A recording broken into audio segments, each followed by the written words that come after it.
তো নমস্কার বন্ধুরা, ওয়েলকাম টু ইউনিক স্পোর্টস। আবারও একটা নতুন ভিডিও নিয়ে চলে এসেছি। তো সামনের বছর মেগা অকশন হতে চলেছে, আর এই অকশনে প্রত্যেকটা টিমকে তাদের নতুন করে টিম গঠন করতে হবে। তো প্রত্যেকটা টিমই চাইবে যে তাদের টিমকে খুবই শক্তিশালী করে তৈরি করতে।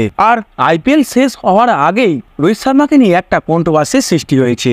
কন্ট্রোভার্সিটা মূলত কেকেআর এর সোশ্যাল মিডিয়া অ্যাকাউন্টে পোস্ট করা একটা ভিডিও থেকেই ঘটেছে। আর সেই ভিডিওতে দেখা যাচ্ছে যে রোহিত শর্মা কলকাতার অ্যাসিস্ট্যান্ট কোচ অভিষেক নায়ারের সাথে রোহিত শর্মার একটা কথোপকথন চলছিল। সেই কথোপকথনে জানা যায় নাকি রোহিত শর্মা সামনের বছর আর মুম্বাইতে খেলবে না, তিনি তার দল ছেড়ে দিতে চান। তো বন্ধুরা, সেই ভিডিওটা দেখে মোটামুটি বোঝাই যাচ্ছিল যে রোহিত শর্মা খুব একটা খুশি নন। আর খুশি না থাকারই কথা। তার মূল কারণ হচ্ছে এত বছর ধরে তিনি মুম্বাইয়ের জন্য সব কিছু করেছেন, আর শেষে তাকে যদি এইরকম দিন দেখতে হয় তাহলে তিনি খুশি থাকবেন বা কেন। আর সবশেষ কিছুক্ষণের মধ্যেই কেকেআর এর অফিসিয়াল সাইট থেকে ওই ভিডিওটা ডিলিট করে দেওয়া হয়। তো বন্ধুরা, আইপিএল শেষ হওয়ার আগে একটা গুঞ্জন তো পেরিয়ে আসছে যে সামনের বছর হয়তো মেগা অকশনে রোহিত শর্মা অ্যাভেলেবেল থাকবে। আর রোহিত শর্মা যদি অ্যাভেলেবেল থাকে তাহলে তাকে প্রত্যেকটা টিম নেওয়ার চেষ্টা করবে। কিন্তু তার পাশাপাশি আরেকটা খবর উঠে আসছে, নাকি সূর্যকুমার যাদবও মেগা অকশনে উপস্থিত থাকবেন। তার মূল কারণ হচ্ছে যেহেতু মুম্বাই এত টাকা দিয়ে হার্দিক পান্ডিয়াকে নিয়ে এসছে, তো হার্দিক পান্ডিয়াকে তারা যদি রিটেন করে তাহলে তাদের সূর্যকুমার যাদবকে ছেড়ে দিতে হবে। আর বন্ধুরা, সত্যি বলতে গেলে 2025 আইপিএল এর মেগা অকশনে যদি সূর্যকুমার যাদবকে দেখা যায় তাহলে তো কলকাতা তার উপরে ঝাঁপিয়ে পড়বে।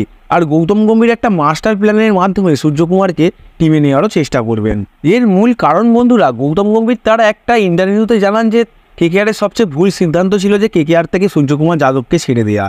তো বুঝতেই পারছো যে কলকাতা এবং গৌতম গম্ভীরের ফেভারিট লিস্টে সূর্যকুমারের নাম রয়েছে। তো অকশনে যদি তিনি অ্যাভেলেবেল থাকেন তো Kolkata night Riders all out যাবে। এই সূর্যকুমার যাদবই গৌতম গম্ভীরের নেতৃত্বে কলকাতা টিমের ভাইস ক্যাপ্টেন ছিলেন, কিন্তু তার যেই দুর্দান্ত লেভেলের ট্যালেন্ট ছিল সেটাকে কলকাতা খুব একটা ভালোভাবে ইউজ করতে পারেনি। পরবর্তীকালে তাকে ছেড়ে দেয় কলকাতা। তো বন্ধুরা, যা বুঝতেই পারছো যে 2025 আইপিএলটা একটুখানি অন্যরকম হতে চলেছে। কারণ 2025 আইপিএলের মেগা অকশনে যদি সূর্যকুমার উপস্থিত থাকে তাহলে কলকাতার কি তাকে নেওয়া উচিত কি উচিত নয় সেটা তোমরা তো কমেন্টে জানাও। তাছাড়াও কলকাতা সহ অনেক টিমই তার উপর ঝাঁপিয়ে পড়বে। আর রোহিত শর্মা যদি অ্যাভেলেবেল থাকে মেগা অকশনে তো কি হবে কে জানে।